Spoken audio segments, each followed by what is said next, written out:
agora o nosso próximo conteúdo é o conteúdo de energia, inclusive um conteúdo que me lembro de ter trabalhado quando eu dava aula no ensino fundamental. Energia é um tema muito importante, né? Que você pode, inclusive, né, quando a gente entrar na discussão, discutir, inclusive, conservação de energia, fontes de energia, tipos de energia, etc. e etc. Algumas curiosidades para iniciar, sempre deixamos algumas perguntas. Como é possível gerar eletricidade a partir da água das hidrelétricas, né? Primeiro que a gente não gera energia, tá? Esse termo, essa expressão gerar energia, ela não é 100% correta. Lavoisier já dizia que nós, na natureza, não conseguimos criar nada, nós apenas transformando. E isso é uma verdade absoluta quando se trata de energia. Nós não conseguimos criar energia. Aliás, o ser humano não consegue criar nada, ele é apenas um transformador, né? Como eu falei para vocês, eu tenho um canal no YouTube de música, né? Componho músicas, né?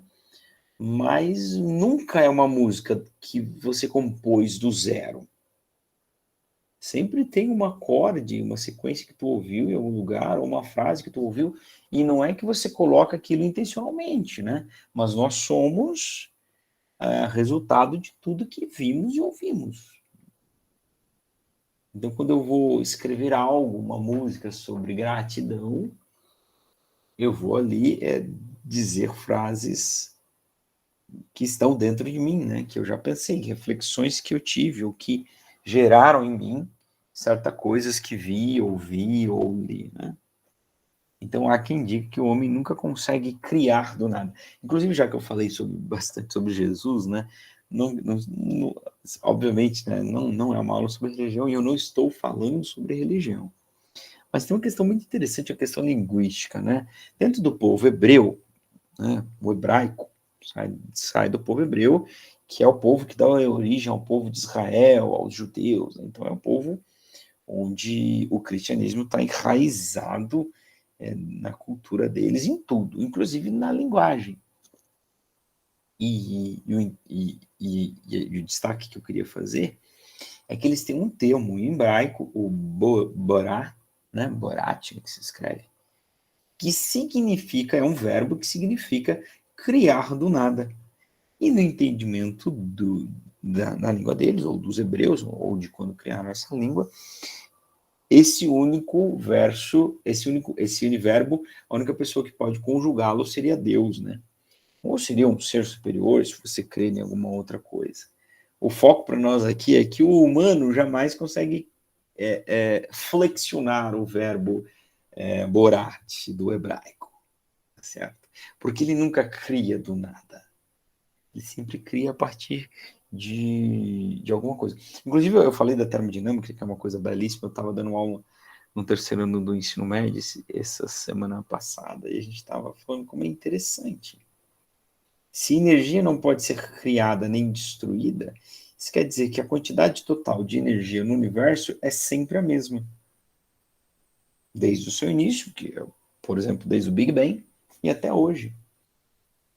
A quantidade de energia é sempre a mesma. Se nada pode criar energia, né, e nem destruir, a energia pode ser apenas transformada, dissipada, né? Enfim, esse é um outro papo.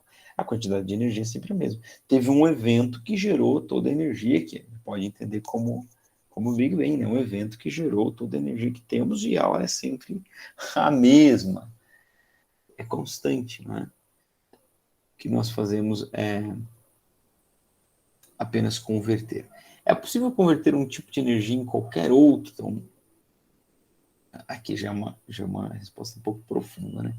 Teoricamente, sim, mas em alguns casos, não querendo entrar na termodinâmica, mas em alguns casos existem formas mais complexas de energia, e você nunca vai conseguir Pegar uma forma mais complexa e converter 100% dela numa forma menos complexa, tá certo? Sempre vai ter uma parte da energia que vai se degradar, nós dizemos, né? Então ela vai se tornar indisponível. Bom, mas não posso entrar nisso, senão eu não saio mais. É de fato muito, muito interessante. O desenvolvimento do ser humano está intrinsecamente ligado aos tipos de energia que ele teve acesso. O domínio do fogo talvez foi um dos primeiros, né? Passo do ser humano tentando controlar a energia. Depois veio os combustíveis, né? A descoberta de que você pode... não queria falar da termodinâmica, né? Mas como que você controla uma explosão, né?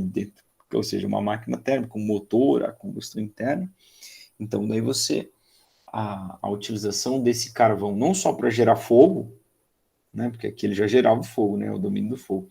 Mas o carvão para gerar, inclusive, movimento. Gerar energia de movimento, que é energia útil, né? O que move o mundo. Né?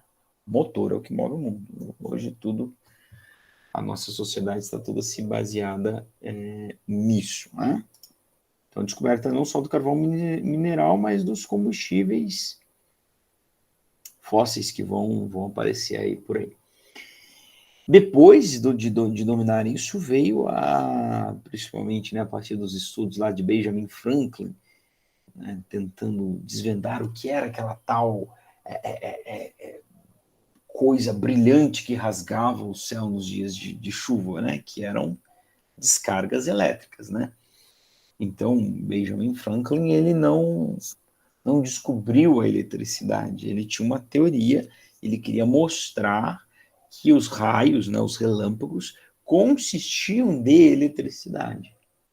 Né? E a partir do domínio disso, claro, né, houve uma evolução muito, muito grande. Né? Então aí você fala do domínio da eletricidade, até hoje a gente está aí, não vive sem ela. Né? E aí a gente começou a usar o carvão, né, em termoelétricas, usinas, né, termoelétricas, a queima de carvão para poder gerar a eletricidade. Bom, depois que a gente dominou a eletricidade, não tinha mais como viver sem ela, e a gente passou e até hoje a gente está aí tentando entender como é que a gente vai fazer para estar sempre gerando energia elétrica. Final do século XIX, outro energético surge para mudar o mundo, o petróleo, né? E aí todos os seus derivados. Mas é uma quantidade escassa, né? De difícil extração e não renovável. Né? Então, a gente quase que usa ele exclusivamente aí nos transportes, né? O gás de cozinha é um derivado do petróleo também, né? No século XX, o início da escala do gás natural. Ele tomou o espaço do carvão, né, nas termoelétricas, tornando o energético que mais cresce em utilização no mundo. Né? Então, são gases inflamáveis, né, que tem a mesma ideia, substitui o carvão. Né? Então, ele pode ser queimado e gerar calor, e esse calor gera movimento e gera eletricidade. No século XX, também descobriu-se o combustível nuclear. Então, desde lá de final de 1800, dos anos de 1900, né, 1890, com principalmente Madame Curie, né, Pierre Curie, a descoberta da radioatividade e o seu potencial energético, né, que inclusive matou o casal Curie por manuseá-los sem conhecer o seu perigo, né? Inclusive, a gente tem a grande demonstração da potência, do potencial energético dos combustíveis nucleares nos eventos que culminaram para o fim da Segunda Guerra Mundial, as bombas atômicas lançadas sobre as cidades de Hiroshima e Nagasaki em 9 e 16 de agosto de 1945. Né? Então, esta este feito tem muito a ver também com o trabalho de Einstein e com que ele contribuiu, né, meio a contragosto para o desenvolvimento da bomba atômica pelos Estados Unidos, né, os seus trabalhos, né, já que ele não... Depois ele foi, mesmo sendo alemão, né, no fim da vida acaba se mudando, no fim da vida não, antes ainda, no fim da vida acaba se mudando para os Estados Unidos, né. Mas eu só ia comentar aquela famosa, ou a equação mais famosa da ciência, ou da física, E igual a mc quadrado, trata-se disso. Trata-se de conversão de matéria em energia. Massa vezes a velocidade da luz ao quadrado é igual a energia. Então, uma pequena, como a velocidade da luz ao quadrado, a velocidade da luz é 3 vezes 10 na 8. Se você eleva isso ao quadrado, fica 9 vezes 10 na 16. Perdão. Então, este fator é um fator muito grande. Então, mesmo quando você tem uma quantidade pequena de matéria, você pode conseguir uma grande liberação de energia, né? Tá, então... Perdão, gente. Tá? Então, com isso, construiu-se, então, no projeto Manhattan, né? Famoso as bombas atômicas, né? Onde os núcleos são, então, bombardeados por nêutrons e eles se quebram, né? E a quebra desses átomos, desses núcleos, há uma grande liberação de energia. Isso é claro que não é um único núcleo, né? E vai gerando uma reação em cadeia. Tá bom? Energia está em tudo que nos rodeia. Vamos dormir para recuperar energia? Bom, enfim. Será que esse é o mesmo tipo de energia que a física trata? Acho que isso não estou legal, estou sem energia. Hoje estamos cheios de energia. E aí vai ficar uma pergunta para nós. Tente você responder para você mesmo ou para mim. Afinal, o que é energia? Bom, o que é energia? E aí, gente, eu disse para vocês o seguinte: olha, uma das formas que talvez você encontre no seu livro didático, no livro do professor, né, no material que você vai estar dando aula, lá tem um livro e aparece esse conteúdo de energia. E uma das formas dele dizer para você, explicar o que é energia é a capacidade de realizar trabalho. Bom, para tentar entender então a definição, esse conceito do que é energia, nós precisamos voltar à ideia do trabalho mecânico, já que ele define energia a partir da capacidade de realizar trabalho. Trabalho é definido quando uma força é aplicada sobre um corpo, gerando nesse corpo um certo deslocamento, né? Então, trabalho é força multiplicado por deslocamento. E de uma certa forma, o trabalho mecânico, ele é a medida, perceba que a gente vai entrar num ciclo vicioso aqui, né? O trabalho é a medida da quantidade de energia.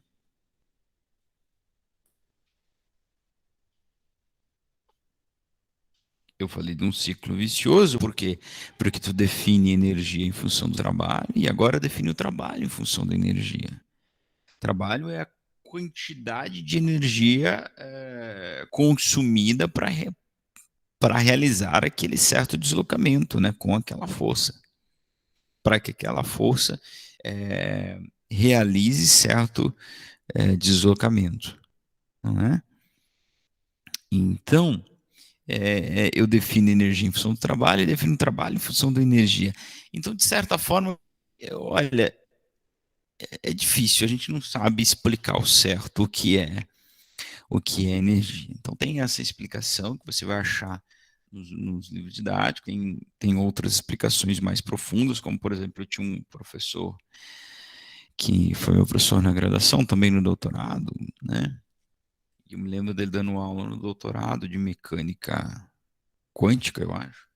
Ele dizia: trabalho, energia é uma constante do movimento. Energia é uma constante do movimento. E é algo que, de fato, é bem interessante de se pensar. Por quê? Porque o que está por trás dessa informação é dizer que a energia está, de certa forma, sempre associada ao movimento, e sem energia não pode haver movimento. Nós, inclusive, vimos lá na cinemática que Newton mostrou, pela primeira lei de Newton, que pode haver movimento sem aplicação de força. Não é? Mas não pode haver movimento sem energia. E que quando a gente vai ver isso hoje, inclusive, quando eu aplico uma força em um corpo que se desloca, eu estou acrescentando energia a este corpo. Tá certo? É o trabalho. Lembra que trabalho é a quantidade de energia gasta para realizar um certo movimento? Então, quando um corpo faz uma força, quando alguém faz uma força sobre um corpo que se move, eu estou acrescendo energia àquele movimento. Por quê? Porque nós vamos ver que a energia do movimento, oh meu Deus do céu, a energia do movimento, a energia cinética. Cinética é sinônimo de movimento. A energia do movimento, ela é diretamente proporcional à velocidade. Ok? Energia cinética é diretamente proporcional à velocidade. Então veja, quando eu aplico uma força sobre um corpo, segundo a lei de Newton, eu gero o quê? Uma aceleração. Ou gero uma variação na velocidade em um dado instante. Isso é aceleração. Se a energia do movimento está diretamente relacionada com a velocidade, quando eu aplico uma força, eu gero aceleração ou altero a velocidade. Então eu altero a energia daquele movimento. Entende agora por que trabalho é a quantidade de energia consumida ou gasta? Quando eu estou realizando trabalho, é como se eu estivesse, então, transferindo energia.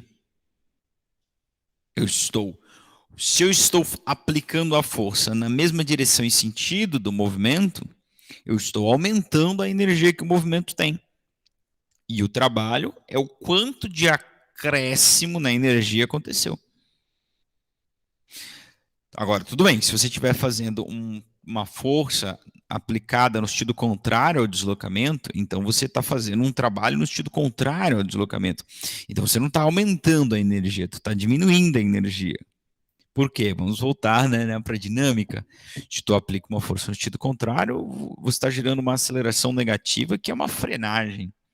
Você está reduzindo a velocidade do corpo. Tá? Então, por isso que a gente pode dizer que energia é a capacidade de realizar trabalho.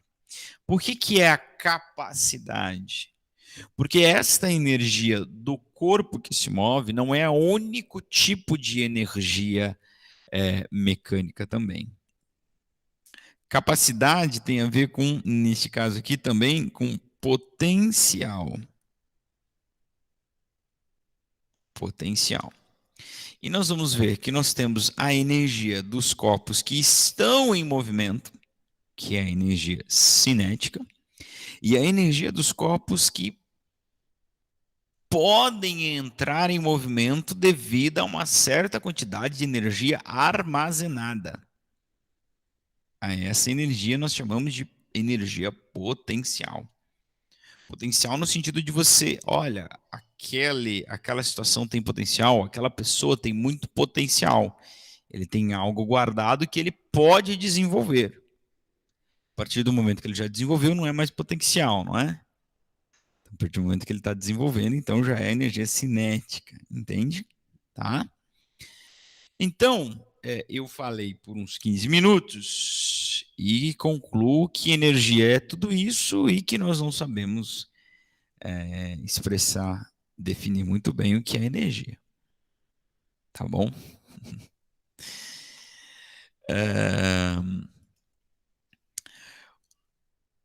A fotossíntese é um processo natural de conversão de energia. Nós falamos disso na aula da semana passada, que a energia ela não pode ser criada nem destruída. Né? Ou que toda, então, a energia do universo é constante desde o início. Tá? E a energia pode ser apenas convertida. Tá certo? Pode ser apenas convertida. O processo de fotossíntese é um processo que acontece na natureza de conversão de energia. Tá? De conversão de energia. Vamos dar uma olhada nas fontes de energia. Nós temos as fontes primárias e fontes secundárias, primeiramente, né? Então, as fontes primárias são aquelas que há uma disponibilidade de energia naturalmente. Tá? Então, tem aí na natureza, livremente, essa quantidade, essa energia disponível ou energia em potencial, né? Então, como, por exemplo, a energia solar, a energia hídrica, a energia eólica, a energia do gás natural, a do petróleo bruto, e etc. Por que do petróleo bruto? Porque quando a gente fala da gasolina, por exemplo, ele já é um produto final de uma série de processos de manufatura, né, do petróleo. Né? Então, nós não achamos a gasolina na natureza. Né? Tá?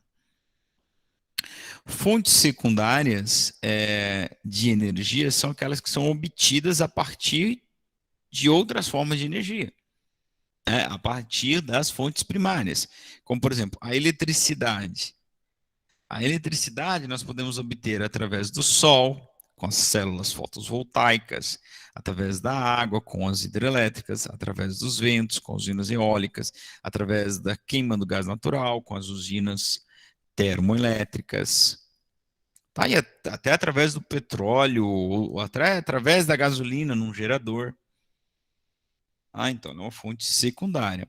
A gasolina também é uma fonte secundária, porque ela vem da derivação do petróleo bruto, assim como o petróleo. Então, pela mesma razão, esses dois são fontes secundárias de energia. Não está aí disponível para nós a natureza livremente, né? O petróleo até está, mas o petróleo bruto. Então, ele precisa das refinarias, não é? Tá? E aí tem uma divisão muito importante também, que é a divisão das energias em fontes renováveis e não renováveis. Isso é muito importante a gente trabalhar com nossos alunos, desde lá do ensino fundamental, principalmente para a discussão de que boa parte da energia que nós estamos consumindo hoje não são renováveis. Tá? A energia é toda constante, né? Ela não se acaba, mas ela se degrada. O que isso significa? Acho que eu pincelei um pouco disso na aula da semana passada, né? A energia degradada é uma energia que não pode mais ser utilizada, não pode ser mais útil. Né? Tá certo? Então, você não acaba com a energia, mas ela é transformada de uma forma que você não pode mais aproveitá-la. Então, tudo bem, não acabou, mas tudo bem, não tem mais utilidade. Então, é como se tivesse acabado. É como se eu consumisse energia, eu não consigo consumir. Mas, entre aspas, eu consumo se eu transformo ela em uma forma que não pode mais ser aproveitada. Tá? Então, as fontes renováveis são aquelas que se renovam continuamente na natureza, né? São inesgotáveis, como o sol, o vento. Professor, mas o sol vai acabar. Vai, mas ele vai acabar daqui 4,5 bilhões de anos, né? Então, a gente pode considerar ele como uma fonte renovável. Até porque quando ele acabar, ele vai explodir, vai se transformar numa supernova, né? A Terra vai ser destruída também. Então não façam planos muito longos, porque a Terra não deve durar mais do que 4,5 bilhões de anos. Tá ok? E as fontes não renováveis são aquelas que as suas reservas se esgotam, né? Pois seu processo de formação é lento comparado ao ritmo de consumo, né? Como, por exemplo, o petróleo. Tá certo? Não é que o petróleo não se renova, ele até se renova, mas vai aí muitos anos para você gerar o petróleo, né? Através da decomposição de massa, de matéria orgânica, né? Quem diga aí que os dinossauros estão por aí, sendo queimados nos tanques de combustíveis, né? Nosso petróleo. Tá? Então, claro, e sim as fontes de energia que são não renováveis, né? E essas a gente tem que prestar muita atenção, né? Discutir alternativas, né, para o consumo de petróleo, alternativas para o consumo consciente de energia elétrica, né? Porque embora, por exemplo, a usina eólica é muito pouco, a usina eólicas ela teria uma energia limpa, né? E muito barata, mas também tem o seu impacto ambiental, né? Que é bem menor que de uma hidrelétrica, mas também tem o seu impacto ambiental. Então, o consumo consciente de energia é de extrema importância. E a gente começar a pensar aí, né, em como a gente também começar a gerar energia. Eu acho um absurdo a gente, já no século XXI, com a tecnologia que a gente tem, a capacidade que a gente não ter uma obrigatoriedade de toda a casa ter uma fonte para gerar energia. Não é? Eu, se fosse aí o presidente do mundo, eu ia baixar uma lei, você só pode construir uma casa que tenha células fotovoltaicas no seu telhado. Ah, mas vai ficar mais caro. Dane-se, cara, a gente zero imposto disso, eu não sei. Cara, é incrível, é incrível. Não tem, além de não ter uma lei, também não tem um incentivo, né? Também não tem um incentivo. E aí a gente tem material, tem tecnologia e o Brasil, por exemplo, é um país altamente irradiado, com altos índices, né, de radiação solar. E daí, estamos desperdiçando, jogando fora. Por que você não põe? Por que o senhor não põe na sua casa? Por que ninguém põe hoje? Porque é muito caro. Tu vai gastar aí 20 mil para pôr, vai levar 5 anos para pagar. Beleza, e depois é energia de graça. Beleza, mas ninguém tem 20 mil para para gastar nisso. Então tinha que ter alguma forma bom, sei lá. Acho que ninguém pensa em fazer leis nesse sentido, né? Nesse nosso país, infelizmente. Fontes renováveis, está aí, né? O sol, né? Pode se tornar em energia. Acabei de falar dessas nossas amigas aí. Energia provinda do sol. Hoje já existem telhas que são. Você não precisa pôr a placa em cima da sua casa. Você compra uma telha que é uma célula fotovoltaica. O vento, essa energia pode ser utilizada para produzir eletricidade através de aerogeradores, né? Nós tínhamos aqui no campus no meu campus antigo a gente tinha também tem até um trabalho que nós fizemos aí do consumo de energia, em quanto tempo se pagaria um aerogerador e tal. E você pode e você tem a legislação do seguinte sentido, né? Você pode gerar energia e devolver para a rede, né? E se você está gerando mais do que você consome, você vai gerando crédito, né? Em algum momento você está consumindo mais, em outros momentos consumindo menos. Mas enfim. A água, né? Constroem-se barragens hidrelétricas para produzir. O que é assim, beleza, a água é uma energia renovável? Mas a água do planeta também, a água potável, também vai entrar em escassez. E até quando a gente vai ficar usando água para gerar energia se a gente não vai ter água potável, não é? Eu tenho na minha cabeça um projeto que eu queria fazer, uma coisa muito, não é um grande projeto, é uma coisa idiota, mas que para mim faz todo sentido. Vocês já pararam para pensar que no Brasil a gente dá descarga no banheiro com água potável? Já parou para pensar nisso?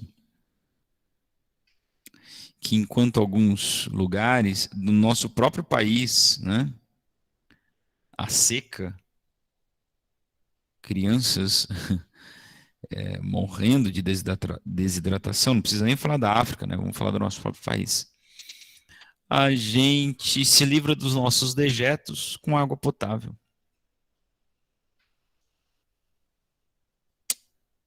Qual que seria a complexidade da gente criar um sistema de uma caixa d'água que aproveitasse a água da nossa pia, da cozinha, ou da pia do banheiro, ou a própria água do nosso banho para encher a caixinha da descarga?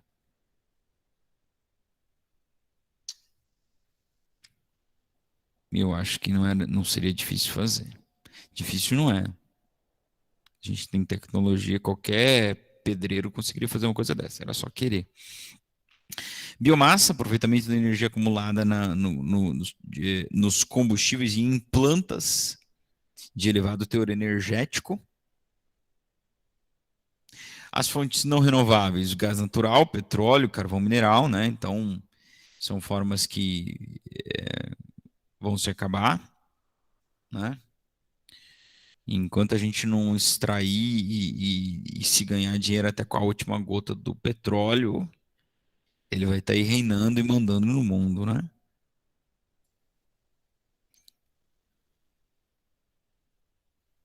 Também um material radioativo, a energia, né? Nós falamos de semana passada, também é uma fonte não renovável. A gente tem uma quantidade limitada, né? De urânio, de césio, enfim, desses materiais radioativos, tá? E muito embora o césio você pode tentar até emular ele em laboratório, mas o urânio é um elemento muito pesado, não é? Tudo bem que nas usinas nucleares, a quantidade que você usa para gerar energia é pequena, né? Não é de milhares de quilogramas, como é o caso das hidrelétricas, né, que você vai usar para massa.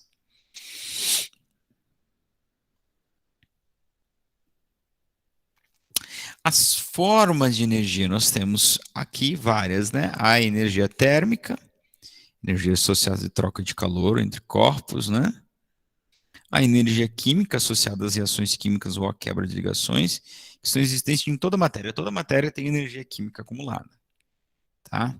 E quando você vai medir a quantidade de calorias que tem um certo alimento, você que está fazendo uma dieta, um regime, né, ou tem alguma restrição alimentar, alguma coisa, o que você está medindo ali é a quantidade de energia, tá? Calorias é uma unidade de medida de energia. No SI, a energia se mede em joule. Mas uma caloria tem uma equivalência com joule, é 4,18 joules. Então, o que você está medindo ali, um pão francês tem 150 calorias. Sim, é a quantidade de energia armazenada, energia química armazenada ali. Professor, e por que isso tem a ver com quanto a caloria tem a ver com quanto você engorda ou não? Pô, porque tudo tem a ver, irmão. Veja, tudo que nós fizemos com o nosso corpo consome energia. O nosso andar, ou mesmo dormindo, consumimos energia. Porque tudo no nosso corpo está associado a movimento. Nosso coração, em sístole e diástole, nosso pulmão, em expiração e inspiração, são movimentos. Então há um gasto energético ali. Beleza, professor, e onde é que está o engordar? A minha pochetinha que eu tenho aqui no abdômen. Consegui nessa pandemia perder 12 quilos. Estou Estou muito dando parabéns para mim mesmo. Como é que o senhor conseguiu, professor, emagrecer estando em casa? Mais fácil, é. Essa aí é só uma questão de disciplina. Você está em casa, você decidiu o que você vai comer, a hora que você vai comer, né? Disciplina é importante para tudo, não é? Enfim, cheguei lá. Emagreci antes do Natal, graças a Deus. Agora posso engordar no Natal, né? Embora não seja o peru, vamos engordar no Natal. Professor, onde é que chega o engordar? A questão é a seguinte: é um balanço de energia. Tudo que você faz consome energia. Se você ingerir mais energia do que você consome, vai sobrar energia. O que teu corpo vai fazer? Armazenar essa energia na forma de gordura. Porque depois ele vai, se ele precisar, ele queima essa gordura. Por isso, quando a gente começa a fazer exercício para emagrecer, correr e tal, caminhar, a gente diz que a gente vai queimando. É justamente isso mesmo. Você vai pegando o seu estoque de tecido adiposo e vai queimando, né? Processando e aí vai liberando a energia necessária para fazer aquele movimento. Quando? Quando que a gente emagrece? Quando a gente gasta mais energia do que consome. É uma conta simples. Então, essas calorias têm tudo a ver com energia. E, por exemplo, eu falei agora da energia cinética, né, do corpo que se move. Para você se mover, você vai gastar energia cinética. Então, o grande lance é você gastar mais do que você comer. Aí você está emagrecendo. Se você comer mais do que gasta, você vai engordar. Tá? Energia cinética é energia associada ao movimento. Todo o corpo que tem movimento tem energia cinética. Nós, inclusive, já mostrei a equação para vocês hoje. Vamos fazer uma conta com essa equação, né? Todo corpo que tem uma massa e tem velocidade, tem uma certa energia cinética que é igual a massa vezes o quadrado da velocidade dividido por 2. Tá uma relação direta, não é diretamente proporcional à velocidade, mas diretamente proporcional ao quadrado da velocidade do corpo, tá? A energia potencial gravitacional. Agora nós estamos entrando naquele tipo específico de energia que eu falei, que é dos corpos que não estão em movimento, mas de alguma forma armazenam energia que podem o colocar em movimento a qualquer instante. Por isso, uma energia potencial. Tem dois tipos de energia potencial: a gravitacional e a elástica. A energia potencial gravitacional é a energia que todo o corpo armazena por poder entrar em movimento devido à ação da gravidade. Em outras palavras, todo corpo que tem altura tem energia potencial gravitacional. Porque todo corpo que tem altura pode cair. Tá bom? Todo corpo que tem altura pode cair. Então, todo corpo que tem altura pode gerar movimento. Então, tudo que tem altura pode cair. Então, se um corpo tá aqui, ele está a 1 metro do chão, mas ele não está se movendo ainda, beleza. Mas, professor, eu estou segurando ele com a minha mão. Tá eu aqui segurando esse corpo com a minha mão. Ele não vai cair, só vai cair se eu soltar. Tá bom, mas se você soltar, ele cai. Entende? Então ele tem uma energia armazenada ali. Por quê? Porque se você abandoná-lo, ele vai iniciar um movimento naturalmente. Ninguém precisa jogar ele para baixo. Desde que ele tem altura, ele cai. Percebe? Tá? Claro que essa energia, ela é relativa, não é? Ela é relativa. Como assim, professor, relativa? Imagine que eu não estou no chão. Mentira, eu estou no alto de um prédio. Tá? Então, eu tenho uma energia gravitacional em relação ao chão, porque eu tenho altura. Então eu posso cair. Tá? Mas se eu for comparar, por exemplo, um colega meu que está aqui do lado, vendo o meu experimento aqui em cima do prédio, eu não tenho energia potencial gravitacional em relação a ele, porque estamos à mesma altura. Como essa energia potencial depende da altura, ela é relativa. Né? Então, se a energia cinética é proporcional à massa vezes a velocidade ao quadrado dividido por 2, a energia potencial é proporcional à massa vezes gravidade, aceleração da gravidade, vezes a altura que o corpo tem, altura h. Por que a altura a gente usa com h? Porque é do inglês, né? Height. Tá? Se escreve com h. Então, tudo que tem altura e tem massa e está próximo à região do campo gravitacional, ele vai ter essa energia armazenada. Tá? Professor, vamos voltar na história do corpo que eu estava segurando na minha mão. Então, ele tem uma energia porque ele está a uma certa altura. Está na minha mão, não está no chão, tem uma certa altura. Quando eu solto ele, ele começa a cair, né? Então, ele começa a se mover. Então, ele começa a adquirir energia cinética. Mas se ele cai, enquanto cai, a sua altura diminui. Então quer dizer que a sua energia cinética, a potencial diminuiu. É óbvio o que está acontecendo aqui. Por que a energia potencial gravitacional diminuiu? Porque ela está sendo convertida em cinética. Tá? Bom, a gente vai avaliar isso mais para frente, com mais calma, tá? Bom, eu falei para vocês que existiam dois tipos de energia potencial, né? Uma era gravitacional, a outra é energia potencial elástica. Essa energia potencial elástica, ela é energia que surge toda vez que eu deformo um corpo elástico, como o arco de uma flecha.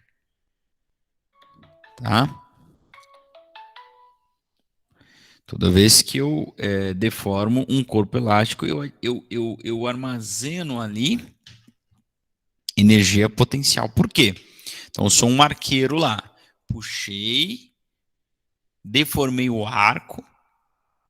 Se eu solto a flecha, o que acontece? Ela naturalmente se moverá para frente. Certo? Naturalmente se moverá para frente. Então, por quê? Porque tinha energia armazenada ali. Entendeu o conceito de potencial? A energia estava ali. Ele está, o que a gente diz, na iminência de mover-se. Tá? Iminente. Iminência de movimento. Isso acontece quando eu deformo um corpo elástico, né? Como aqui, por exemplo, tem o arco, né, da flecha, como por exemplo uma mola, né? Ou como por exemplo numa catapulta, né? Estou deformando coisas que têm certa elasticidade. Então é claro que esta energia, que eu vou chamar de EPE, energia potencial elástica, ela vai ser proporcional à deformação que você gera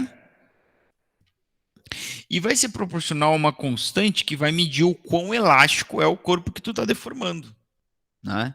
Que é chamado de constante elástica K. Tá? Mais para frente a gente vai olhar isso com bastante cuidado, tá bom? A soma dessas energias potenciais e cinéticas do corpo compõe a energia mecânica. Quando a gente fala de mecânica, a gente fala de movimento, tá? Energia mecânica. O que é energia mecânica? É a soma, então, da energia cinética com as energias potenciais. Então, existem três tipos de energia mecânica. São esses últimos que a gente viu. A cinética, a potencial gravitacional e a potencial elástica. Então, aqui tem um mapa conceitual sobre energia mecânica de um sistema. Tá? Então, quando eu tenho força, veja bem,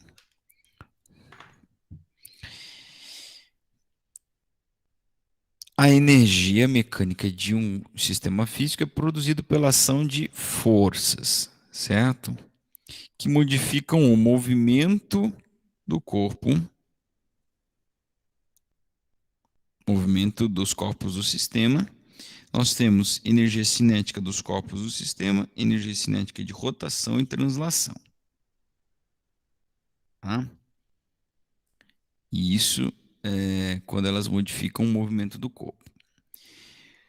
As forças podem ser conservativas ou não conservativas. O que são forças conservativas? São forças que vão conservar a energia do sistema. Quando estiver atuando num sistema conservativo, quer dizer que a energia no início e no fim ela vai ser a mesma. Ela pode se converter de uma forma a outra. Como eu disse, no caso de um corpo que cai. Um corpo que cai está diminuindo sua altura enquanto cai. Então diminui sua energia potencial gravitacional. Para onde foi? Bom, conforme ele cai, ele vai aumentando a sua velocidade, então ele vai ganhando energia cinética. Certo? Como eu disse, abordaremos isso mais à frente. Então, eu tenho a energia potencial do sistema, tá?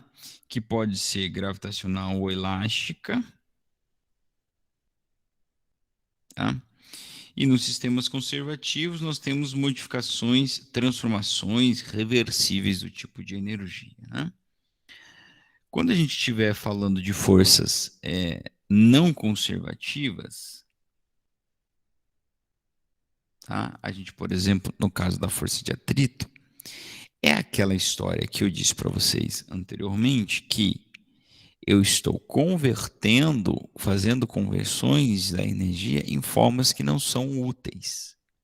Energias que eu não posso mais usar. Como, por exemplo, o atrito. Então, força de atrito é uma força não conservativa. Se ela atuar, ela vai definir o sistema como sistema não conservativo, o que quer dizer que a energia não vai se conservar. Por quê? Por exemplo, se você pegar, juntar as duas palmas da sua mão, como se você estivesse em uma oração, e esfregá-las.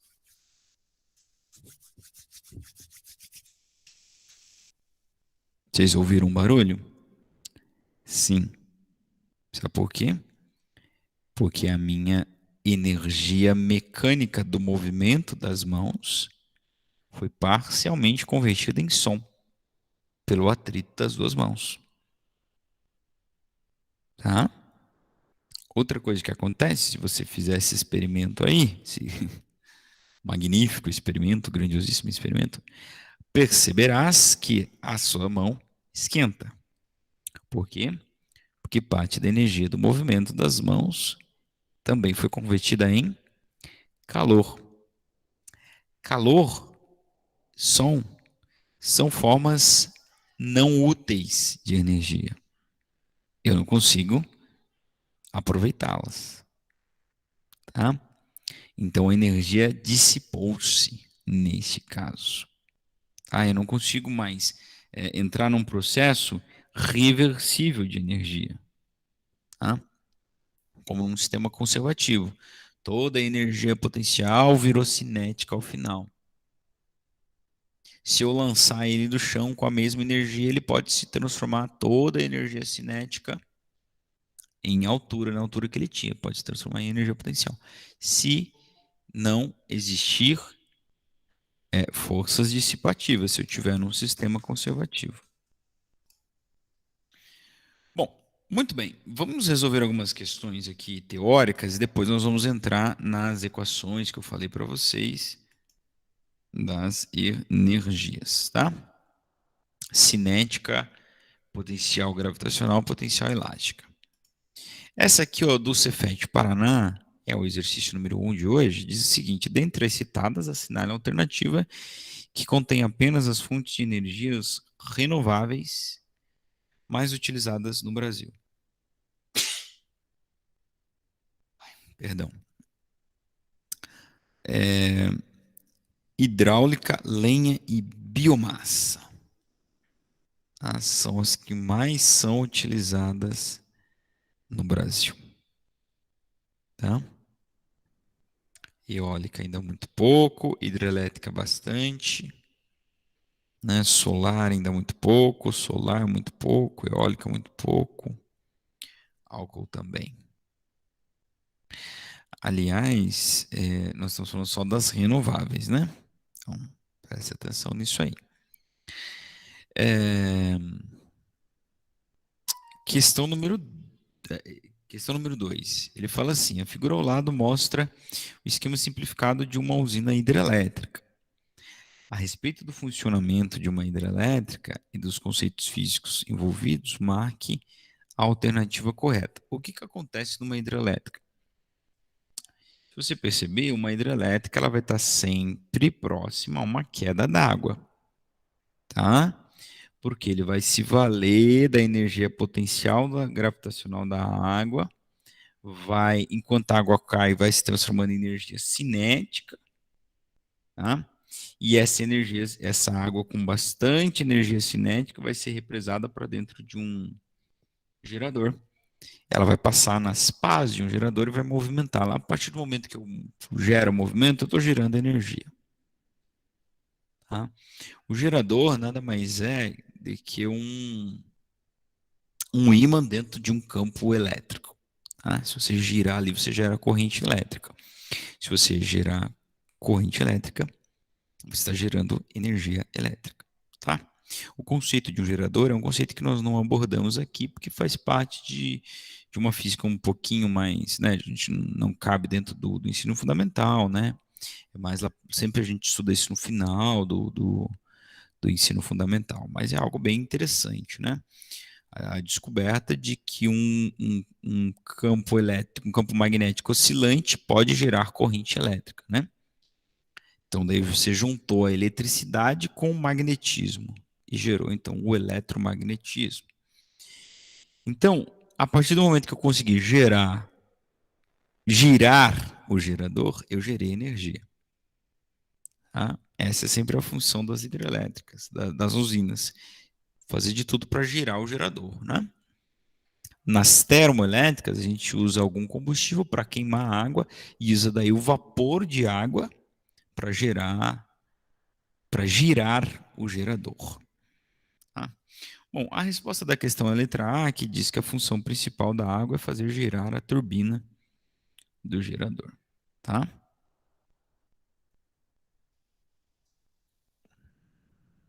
A questão 3, ela vai dizer: a lei de conservação de energia mecânica diz que a energia mecânica não é criada nem destruída, é apenas transformado de um tipo a outro, né? Dentro de um sistema conservativo. Tá?